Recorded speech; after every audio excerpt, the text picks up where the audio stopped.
Hello to you. Well, it's Scott Picken, and it is time for the last Wealth Insight of this year. And by the way, this is one of my most favorite videos that I do of the entire year.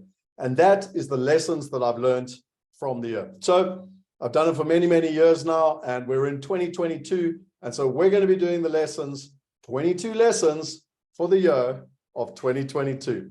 And so we're going to be bouncing around today.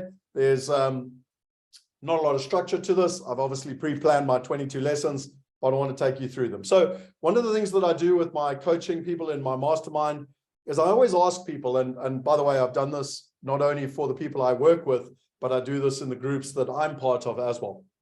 And I ask them to prepare 3 questions.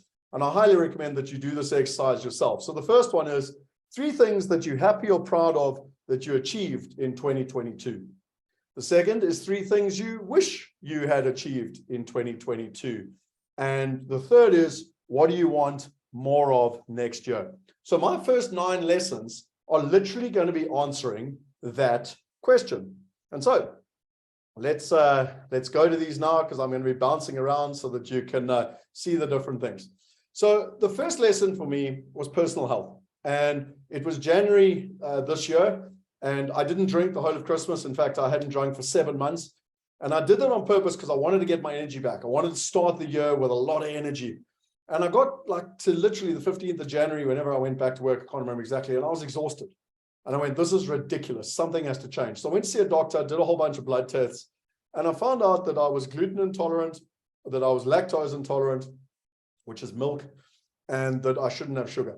And I decided to commit to a change. So I went to a health farm, which is a 10-day thing to reset the body. But most importantly, I've always been able to put on weight and lose weight, a bit like a yo-yo. And one of the guys, a guy called Brett Ledley, who, by the way, I highly, highly recommend going and checking him out. I'll put a link down below. He basically said to me, he said, Scott, listen, if you just want to go on another diet, you'll do that. I mean, I've put on 20 kilos, I've lost 20 kilos, like I've done all of that. But he says, you need an identity shift. Like, you need to decide that health is going to be important to you. And that's what I did. And I set myself a goal this year that I'd be between 95 and 99 kilos throughout the entire year and at the end of the year. And I was super chuffed at the end of the year to weigh in at 96 kilos. I think I'm looking pretty fit. And the bottom line is I did it. I didn't yo-yo up and down. I was healthy the entire year. And the thing I'm proudest of is that health at the age of 45 is not something that I've been able to get in control of. And now I do. Now I feel like I've had that identity shift. I've had that major thing. So for me, my first lesson was personal health. And again, I learned this from Richard Branson, and many, many other people. They've said, the number one thing you can give yourself is health. And somewhere around 45 is where you get to decide if you're going to get old quickly or if you're going to stay young. And, I had the privilege of running around Necker Island with Richard Branson. It's a 4K trail run. And I really battled to beat him. Now, I was like 38, 39 at the time, and he was 65. I've kite surfed around Necker Island with Richard Branson. Same thing, lots of energy. And the reason being is that he not only keeps his mindset young, but he keeps his body healthy. The second thing for me, my second lesson was personal development and pain. So, I've done a lot of personal development over the years. In fact, 25 years worth of personal development, at least. My father was very strong into this. And what I really realized this year was that I had to really go into the pain. I had to go into the pain and the trauma, because really that's where happiness lies on the other side. And there's a lady called Gabriella Bernstein, and I'll actually find the book here, and I'm going to be doing this all along. As I think of things, I'm going to be looking them up for you. But the book basically was called, where's it gone now? Happy Days. So I highly, highly recommend this book by Gabriella Bernstein. I'll try to Google it for you quickly just so you can pull it up. Happy Days, Gabriella.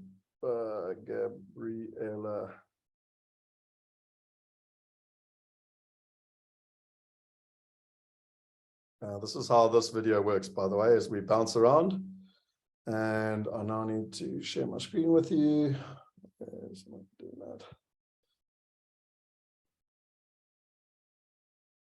So it's this book here, and let's just go to images, and you'll be able to see it.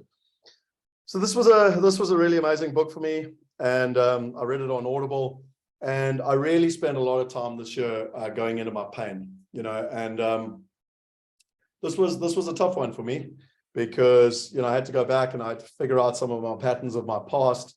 The fact that I've spent most of my life in the drama triangle, and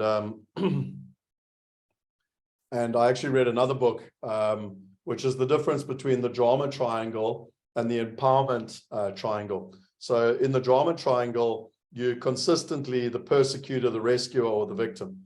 You live your life in drama, basically. And the only way to get out of that is to become the challenger, the creator, or the coach. And this was an amazing thing. Like if you look here, the difference between a victim and a creator, the difference between a rescuer and a coach, and the difference between the persecutor and the challenger. And the whole thing I realized was that in business, my life has been full of drama. In my personal relationships, my life has been full of drama. And the reason being is from a young child, I've learned how to deal with drama. In fact, it's all I've ever become used to. And in fact, I thrive within chaos. And I realized that I don't want that anymore. And the only way to get out of that is to fundamentally shift and to make the change, basically. And so, as hard as, and by the way, I forgot to mention this right up front, but 2022 has been the hardest year of my life by a long way. My dad died in 2005. That was my previous hardest year of my life. 2022 has surpassed that by a long way. And yet it's caused me to make some fundamental shifts in my life, because often people move 4 times more away from pain than they do towards pleasure. So we always want things in our life, but we're not prepared to take the action to get the things. And so the bottom line is that, unfortunately, often it takes us pain to make life changes, not pleasure. So that for me was my second one, was, it's through that personal pain, actually going into the pain, that happiness lies on the other side.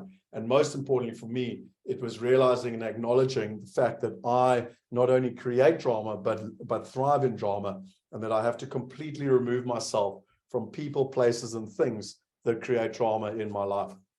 The third one for me was an awesome one. And I've been doing this for 12 years myself, but it was the power of masterminds. And now, this is extremely predictable. There's tons of research around it. Humans change 5 times faster in groups than they do with a one-on-one coach, consultant, or therapist in that case.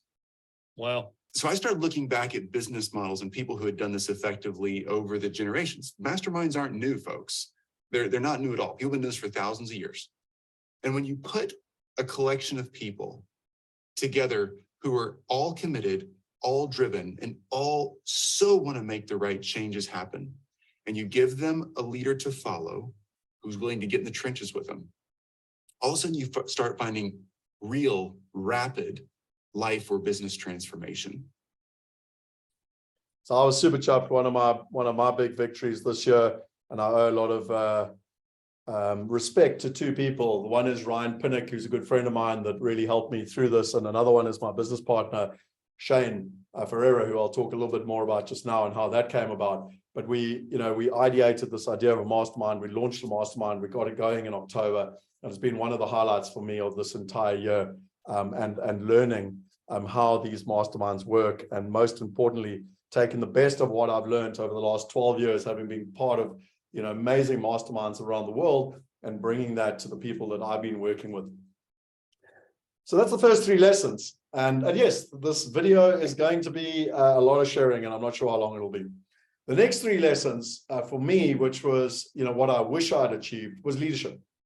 I believe I'm a good leader. I've led most teams that I've been part of, even sports teams. And yet this year I felt I was really weak in leadership. I lacked self-belief in certain areas. I was put down by others. I allowed others' opinions to have an impact on me, both shareholders, board members, etc. And in that state, I withdrew as a leader. And unfortunately, you don't create the life you want unless you're prepared to lead not only yourself, but others. And so through a lack of leadership, I think that's one of the reasons why 2022 became such a difficult year for me personally, because I wasn't the leader. I was not captain of my destiny. And it didn't end very well either. So yeah, that for me was something that I certainly learned the hard way this year, and will be changing next year. And the lesson for you is that if you want to create the life you want, you have to lead not only yourself but others to achieve that outcome. The 5th lesson is around alignment. And so one of the biggest mistakes I've made in business for the last 12 years is that I've been in a team that wasn't aligned. Okay, so our 3 core values are trust, transparency, and alignment. And if you're not aligned, you've got a problem. So a good example of that is an estate agent is selling a house. All they want is the commission, whereas the investor is wanting a long-term investment. Okay, you're not aligned. If you've got a man and a woman coming together and the man is marrying the woman for money and the woman's marrying the man for love, it's not going to end well.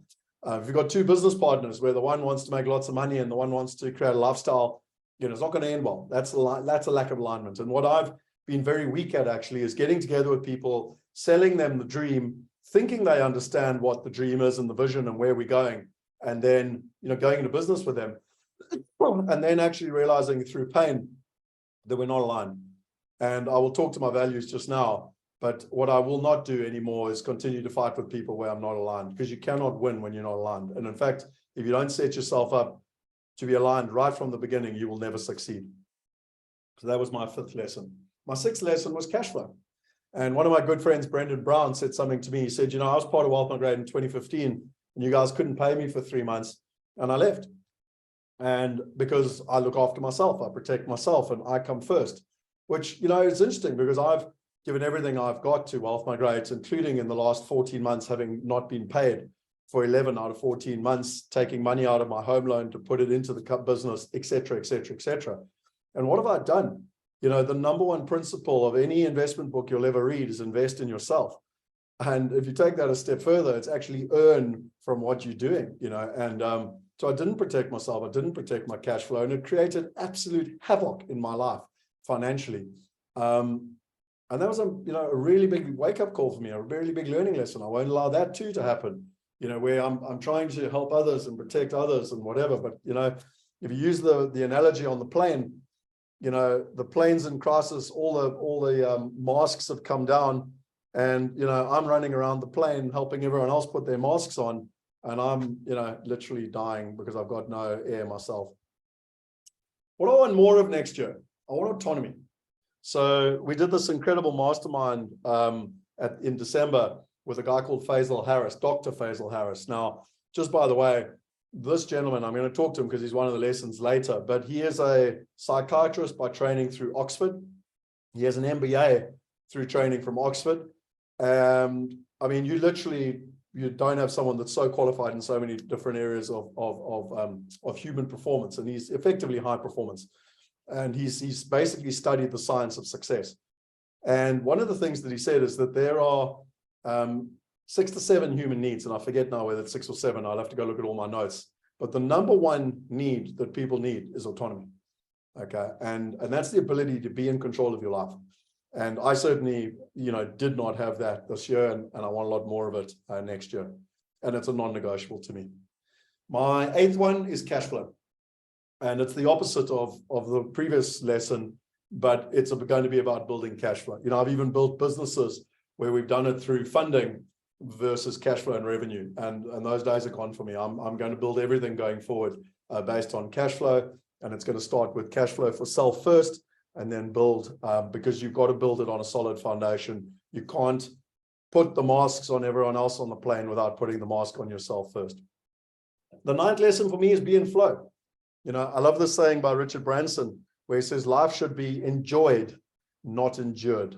And again, if I look at 2022, hardest year of my life, it has been hell on earth, okay, of enduring.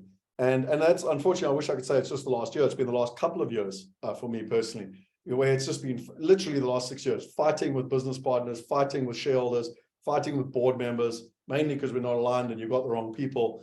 And you're just enduring. And there's a concept that I learned from a guy called Lyndon Booth that I absolutely love, called flow. And if you look here, this is flow, basically. So, opportunity to act. So again, this is autonomy. Okay, and capacity to act. This is your ability. And if you don't have a lot of opportunity to act, but you've got a lot of capacity, you're bored. If you've got too much opportunity and you don't have capacity, you've got anxiety. But the ability to be in flow is to stay dead in the middle. And the metaphor I like to use is it's literally like swimming down a river. Like you can either swim down the river, you can swim down the Zambezi, you can swim down the Amazon, or you can try and swim up it against all the rapids. Like life doesn't have to be hard. You don't have to endure life. You should enjoy life in terms of that process. I've got one diagram here that I wanted to show you. And it was actually around this alignment. And if you haven't read this book, I'd highly recommend it, but it's the 5 dysfunctions of a team. And the most important dysfunction is the absence of trust. I had one of our shareholders in June when we had a shareholder update on the 14th of June say that he believes that we've got a fundamental issue in the business because there's a lack of trust. Then you need the ability to have conflict, the ability to debate. Then you've got to have a commitment from everyone. You've got to have accountability and you've got to have results. These are the 5 fundamental things you need. Now, the opposite of that is the absence of trust, the fear of conflict, the lack of commitment, the avoidance of accountability, and the inattention to results. And by the way, I'll take all these links and I'll put them in the YouTube link below so that you can actually go and read all this stuff. But this was actually lesson 5 around alignment. And what I've realized is that not only in my current business, but in my future businesses, I know all these principles, but I've known them in theory and I haven't implemented them in practice. And the problem in life, most of us do this. We know stuff in theory, but we haven't implemented it in life, and therefore we don't know it. And I'm not doing that anymore. I'm going to now be in flow. I'm going to focus on being in flow. I'm going to focus on enjoying my life, and I'm going to focus on setting my life up on successful principles. And it's actually quite a good one to pivot, because the next one that I've done, and one of my coaches took me through this, was I said, well, what are your values, Scott? And I said, oh, my values are persistence and this and that. And he said, no, man, those aren't real values. And so he made me do an exercise, and I highly recommend you do this. And I did it on my iPad to start off with. And I went out and I literally sat in nature and I wrote down, what are my values? And I literally wrote down 20 values. And I will only work with people I like and respect. I'll only work with people who are aligned. And if we are not aligned, I'll have an open, honest, and hard conversation to reach agreement or end the partnership, something I have not done in 20 years of business, and it's been my fundamental Achilles heel. I will only work if I get paid my value. I will always do my best. I will always speak my truth, trust. People can trust what I say and do, integrity. I tell the facts as they are, trust. I energetically trust myself and my intuition. I focus my energy and my time to be in flow and do what feels easy and fun. I'm authentic to myself. I embrace every challenge with the opportunity to grow. I lead without the need to control. I own my mistakes, learn, and move forward. My power comes from being still and going within. And there's this beautiful image of being the Dalai Lama and just sitting in complete stillness and yet having so much love and power resonating. I inspire people to achieve the impossible. I create a world of wealth, health, and happiness by having loads of fun, inspiring growth and change. I focus on doing what I love. I aim to do the right thing. I'm prepared to keep going until my intuition tells me it is time to quit. Perseverance. And I'm a team player, and my team can rely on me. Reliability. So those are my values. And I highly recommend that you do the same exercise, not just a couple of words. Go really think about what's important to you in your life, and then make sure that you write them down. And, I only did this in the last month. I intend to put them all on posters and everything else. And, so that they become real. And like I said to you, I carry them on my iPad, which is linked to my phone and my laptop. So I've got them wherever I go. But now what's important to me, even rereading them now in front of you, is to live those values. Because, if you're out of alignment with yourself, then you're out of your own integrity. Right, number 11, and it's time to share my screen again. Diversification. We had a very, very tough year this year from a business perspective. And when I look at it, it reminds me again that one of the most important lessons is diversification. And you've probably seen this before. I'm not going to redo the presentation, but we talk a lot now about diversification 5.0. I go on and on and on about Ray Dalio. He's the financial authority that I respect the most in the world. And he talks a lot about, this is a TED Talk. It's very different from about diversification. and I'm not going to play the whole thing, but he says you should diversify across countries, assets, currencies, and partners, and it's this whole principle of diversification. And what I, have been teaching people ongoing is you've got to diversify across asset classes, within asset classes, across markets and currencies, and across time. And again, we actually teach the people who follow us to look at this. It's 15 different investments that are not tied together. And if you do that, you'll reduce your risk by 80% and increase your return by 500%. Okay, so if you're interested and you want to reduce your risk by 80% and increase your return by 500%, then you should look into this more. And what do you diversify across? What is diversification 5.0? Countries, currencies, assets, partners, and time. That's what it's all about. And I did speak about the mastermind. That's what I do with people in the mastermind. I literally take them through that process. Okay, let me stop my sharing now. Where am I at? Thanks for the water. Oh, we move on to lesson 12. And this was probably one of my biggest lessons. And what have I done with it? Here it is. So this lesson for me came from my business partner, Shane Ferreira. He literally told me to read this book more than a year ago. So in June, July of last year. And by the way, that's another lesson. It's a little subtext lesson. But if you have a business partner and they tell you to do something, you should maybe listen to them. Because for a year, I did not listen to him. I read this book. I tried to. I got to page 11. And it was a bit like reading the Bible or my scientific textbook. It was flipping boring. And then a year later, Shane told me to do it again, and two other people I highly respect told me to do it again. And I actually read it on the plane back from Dubai. And you can see I've dog marked and tiered, which means I do a book properly. I literally read this book and I went, that's the answer. Well, this guy built a business with no funding, no venture capital funding, to $100 million in revenue through doing one thing and one thing only, education-based marketing. And ironically, that's what I've been doing for 20 years. But I didn't know how to earn money up front. And literally in this playbook, he teaches you how to do it. And with the help of the book, with the help of my business partner, Shane, with the help of a very good friend of mine who I've worked with for many years called Ryan Pinnock, we literally changed that completely, changed the business model. And literally as an entrepreneur, I went, that's the answer. So I highly recommend reading that book if this is something that resonates with you. And again, it comes back to cash flow. You don't have to get funding anymore or have venture capitalists to be able to build the companies of your dreams.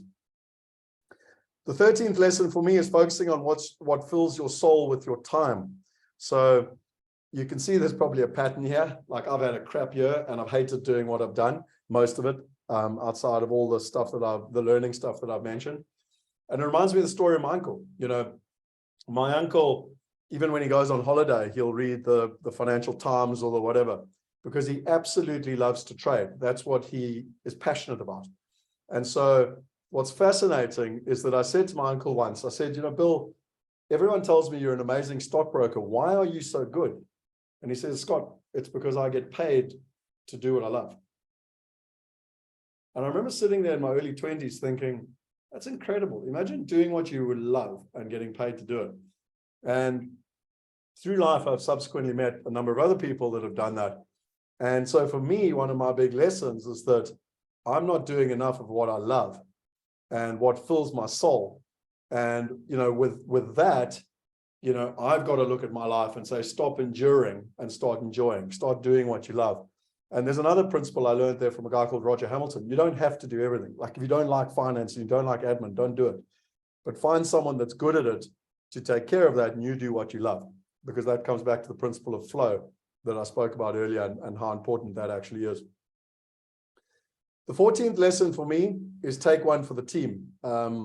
So this is quite an interesting one, and I've got two stories here. So on June the 14th this year, I was asked by my board to take one for the team and to step down from the current role that I was in. Now I'm a team player. You heard my values. My team can always trust me. And a bit like, if you know who Rassie Erasmus is, the best coach in the world at the moment for the Springboks, he got done by the IRB, and they said he had to go and hide for a year. He wasn't allowed to communicate with people. And he took one for the team. He did what was best for the team and for the Springboks. So he went and kept quiet. He's, I'm sure, still helping behind the scenes, but he took one for the team. And I was even told the analogy, take one for the team, you know, so I was like, fine, I'll take one for the team. But I missed one point in that whole equation, which is you need to be able to trust your team. And I think what's really important here is that I got asked by one of my business coaches, and they said, have you been in a team where you truly trusted people? And I said, yeah, I did. In 1998, I was in a rugby team. It was the under 21 Bs at UCT, not the A's, the Bs. And we were just an incredible team. We had no real superstars other than my brother, who had played a very high level of rugby. And I was privileged enough to captain that team. And we won the entire season. In fact, I think we lost one, if not two games in the entire season. But what was so special about that season was that as the captain, I never had forced people to come to practice. I never had to force them to turn up to games. And I didn't even have to force them to come to finance meetings and the fun afterwards, because we were a team and we were there for each other and we had each other's backs. And talking to the coaches and stuff and evaluating my year, it's like, that's what I want. I want to be part of a team that's in flow, that trusts each other. In fact, you don't even need the superstars, but we were aligned. We had one mission, and shit, did we have fun. And it was interesting. We had so much fun, and the results came as a byproduct of the fun we were having. And so that's what's resonating a lot for me. But it starts a lot with, can you trust your team? You know, I didn't have to worry about whether, you know, the scrum half was practicing or that the fly half was kicking for goals and practicing. I didn't have to worry about them. I could trust the fact that they were doing what they needed to. I was the hooker. They could trust the fact that I was practicing on throwing the ball in. And if the shit hit the fan, I could rely on the fact that I have my back. And unfortunately, I haven't had that in business yet. So lesson number 15 is the coaching course. And this was really interesting. So I've told you already I wanted to be a better leader. My mom has done a number of leadership programs, and in fact is actually highly recognized in South Africa for leadership training.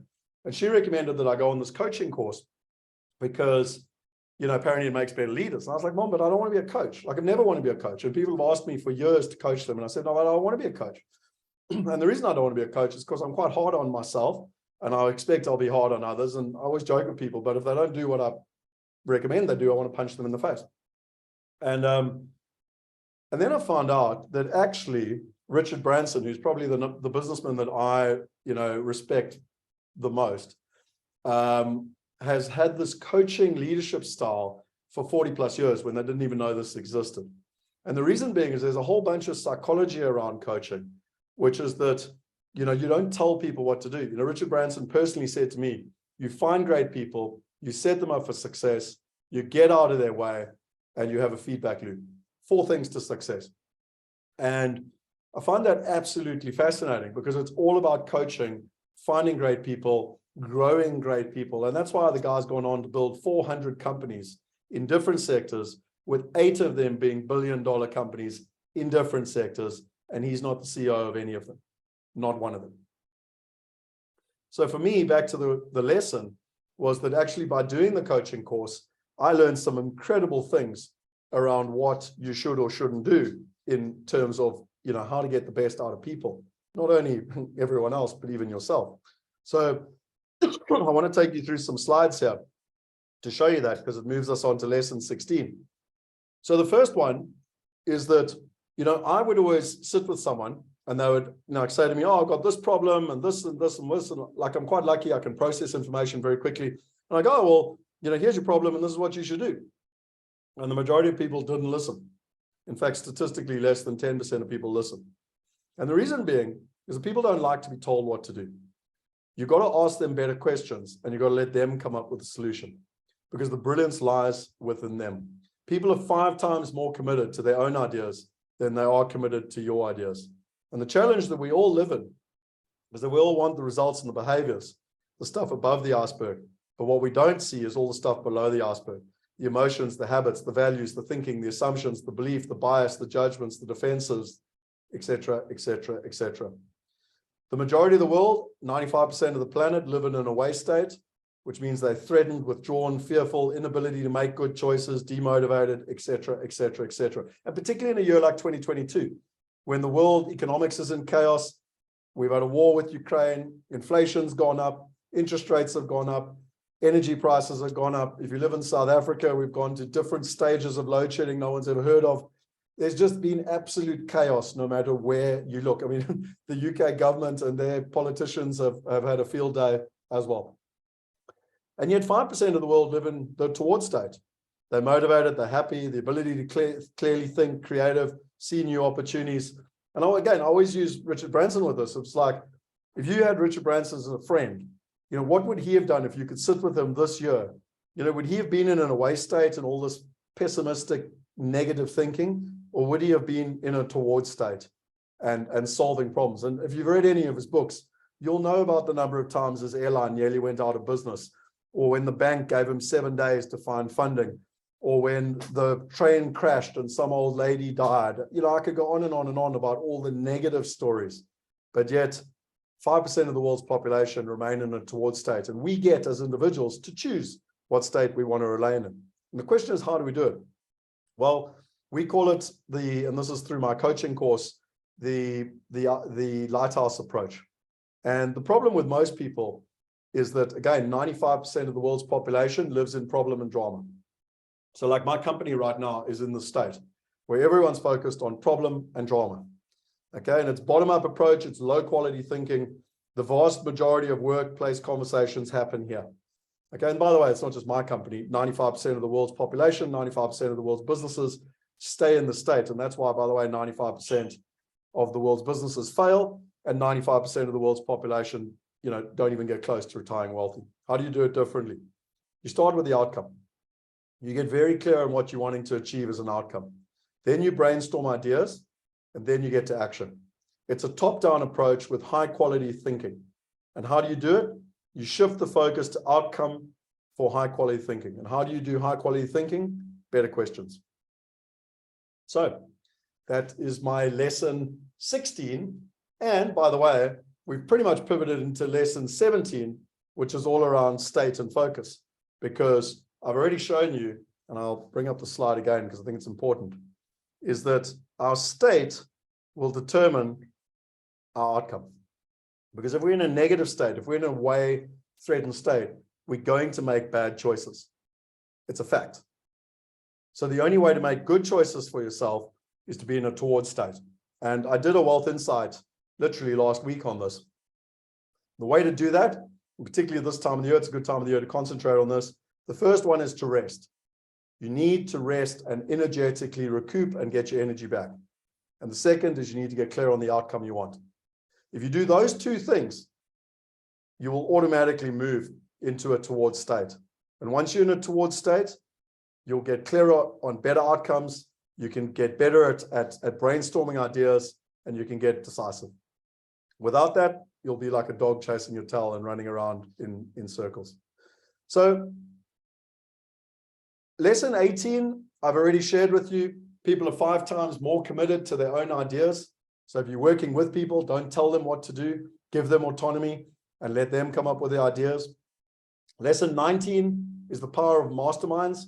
The only thing I would add to that, one of the reasons that I started a mastermind, and not only have I been part of masterminds for 12 years, but I started my own mastermind, was I realized a lot of the stuff I was teaching people, I wasn't implementing my own life. And, you know, if you're part of a mastermind and you heard what they said, a committed leader who's willing to go into the trenches with you, I realized it was going to hold me more accountable. And so the beauty of a mastermind is that everyone's winning. You know, you're going to get your results 5 times quicker, simpler, and faster. Sorry, let me just do this.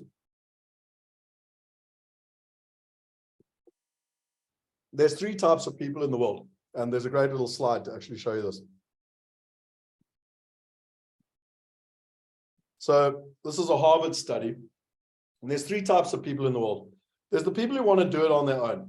So they'll literally go to courses and they'll pick up all these type of books, Think and Grow Rich, the Tony Robbins Money Master the Game, Unshakable, Real Estate Riches. They might even read my book, Property Going Global, you know, Rich Dad, Poor Dad, etc., etc., etc. And they'll go on course after course after course. And yet statistically, according to Harvard, within 3 months, they won't even remember 10% of what they've learned, and they won't apply it. 95% of the world's population, right there, boom. 4% of the world's population, they like to do it in a group. And statistically in a group, you will be 30 to 70% more effective. So if you're in a like-minded group, you'll be 30 to 70% more effective. And, you know, if you're part of a community, etc. So statistically, you'll be much more successful if you're part of a group. And that tends to be about 4% of the world's population. And then you've got the final 1%. And those are people that actually, you know, join things like masterminds or even coaching. Okay, so if you do coaching, you generally have about a 95 to 100% improvement. Not my opinion, Harvard review. And if you do a mastermind, it's 500%. Okay, so again, you get to choose. And just by the way, if this doesn't make sense to you, think about it from the laws of nature. So in simple terms, I don't care where you live in the world, you know that fish swim in a shoal. You know that animals go across the plains, the buffaloes and the wildebeest go across the plains in herds. You know that when birds fly, they fly in a flock. And statistically, a bird flying in a flock can fly 70% further than a bird flying on its own.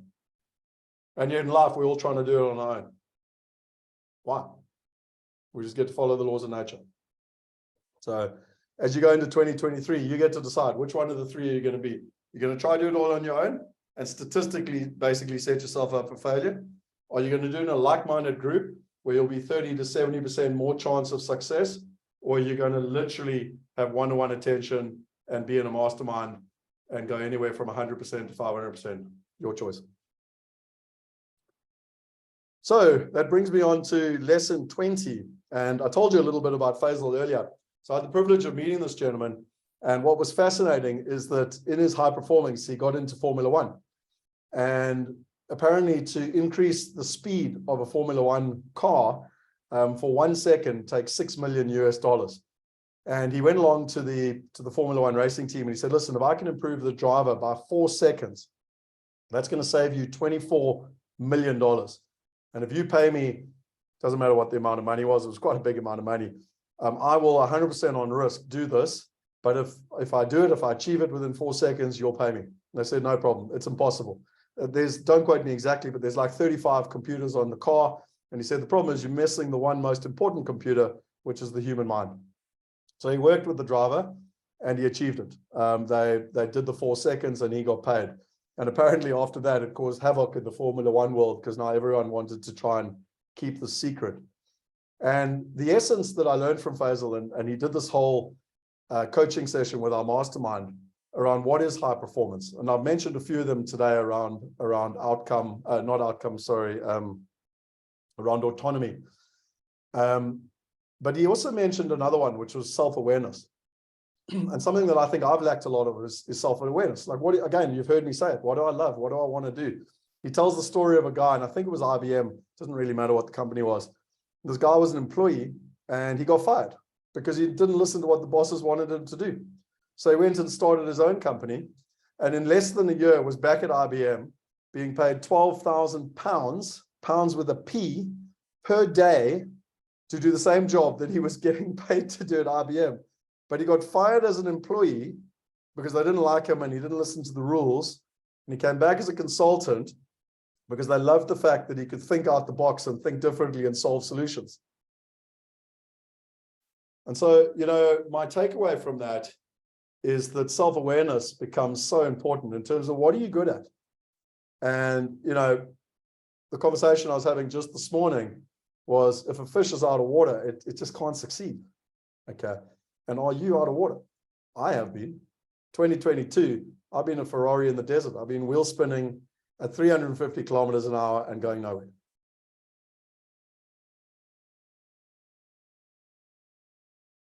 So it brings me on to my last two lessons. And the second last one for me is an interesting one.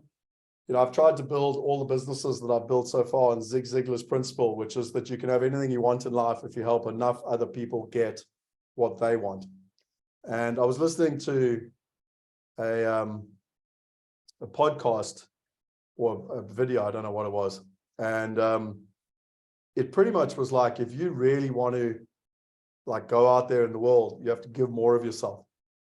And I think the question is for all of us is, if you take everything I've said today, it's, you got to know yourself first. You got to have that self-awareness.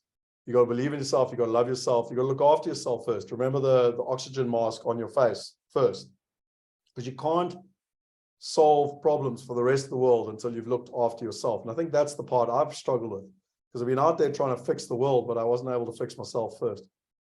And I think for me, the learning lesson around Zig Ziglar is you got to have the balance between looking after yourself, loving yourself, taking care of yourself first, and then you can help others. And when you do that, that's when I think you can really, shift things on this planet. And then I bring you to the last one and the last lesson for me, which is don't be outcome focused. And you must understand that's an oxymoron based on what I've just told you from the coaching, because everything I've learned in my life has been be goal focused, be outcome focused, be this, be that. And you know what Faisal said to me, because I'm actually now going to be doing one-to-one coaching with him. And he said to me, yeah, but Scott, what you don't understand is that there's so many variables. Yes, you can have the outcome. Yes, you can have the goals that you're aspiring to, but you can't control all of that. So all that you can control is being your best in the moment. And that's my gift to you. For me personally, hardest year of my life, by a long way. And I've tried my best. I really have. But as we move into 2023, my invitation to you is to just do your best, to build those values, to work on your self-awareness, and not be so focused on the outcome. My commitment to you is to make sure that I do that. And I hope that next year is a good year for you. And I hope these lessons have helped. If you want some of the links below, I highly recommend you go and look them up. Let me just see if there's anything here that I missed, because I had a whole bunch of things open for you.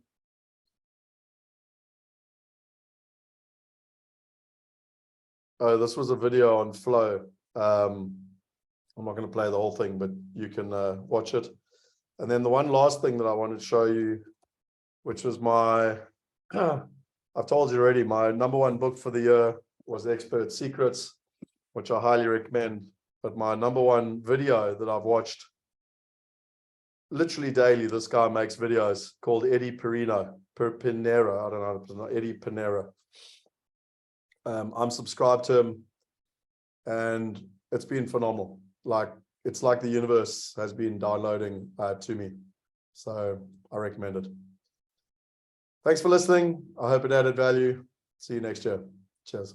Oh, and by the way, if you enjoyed anything, subscribe to the channel, share it with your friends. You might notice that some of my lessons are changing as I'm getting older, and maybe I'm learning a little bit about life and what's supposed to happen or not supposed to happen. It certainly feels to me like I've been that guy, that gladiator that's in the arena, and hopefully I can share the lessons of the many, many scars I've had and help you avoid some of them.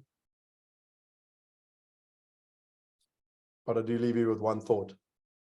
And that's that if you don't get in the arena, you'll never live the life of your dreams. And that's my invitation. Cheers.